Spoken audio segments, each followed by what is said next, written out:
गौरार्धशरीरिकायै कर्पूर गौरार्धशरीरकाय चाम्पेय गौरार्धशरीरिकायै कर्पूर गौरार्धशरीरकाय धम्मिल्लकायै च जटाधराय धम्मिल्लकायै च जटाधराय नमः शिवायै च नमः शिवाय।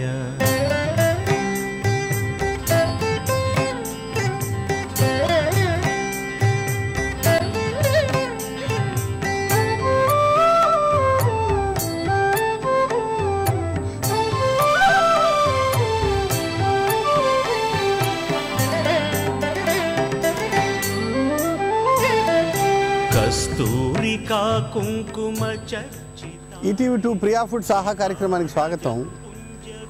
కొందరు దేవాలయాన్ని ప్రతిష్ఠ చేస్తే 100 ఏళ్ళు ఉంటుంది, 1000 ఏళ్ళు ఉంటుంది. కొందరు దేవాలయాలు ప్రతిష్ఠ చేస్తే యుగ యుగాలుగా ఉండిపోతుందండి.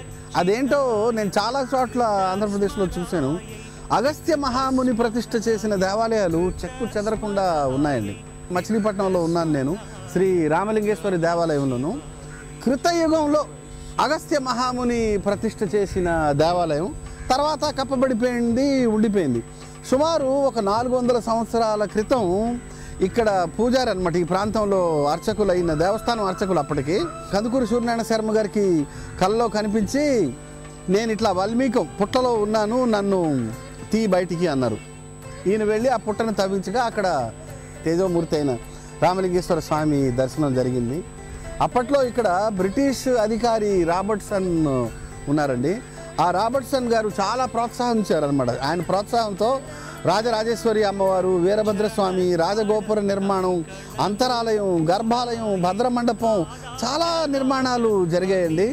స్వామివారికి భద్రమండపంలో ఒక గంట కూడా అప్పట్లో ప్రతిష్ఠ చేశారు. ఈ దేవాలయంలోని ధ్వజస్తంభం సుమారు 40 అడుగులకు ఇత్తడి సర్వాంగం 1924లో సమర్పించారట. 1972లో నవగ్రహ మంటపం కూడా నిర్మించారు. శ్రీ రామలింగేశ్వర స్వామి వారిని స్పర్శించిన, స్మరించిన సర్వ పాపములు తొలగిపోతాయట. అంతేకాకుండా ఇక్కడ ఒక రావి చెట్టు, వేప చెట్టు కళ్యాణం కూడా జరిగింది. అక్కడికి వచ్చి చెట్టు కింద పుట్ట కూడా వెలిసింది. ఆ చెట్టు చుట్టూ, అదే కళ్యాణం జరిగిన ఈ రావి చెట్టు, వేప చెట్టు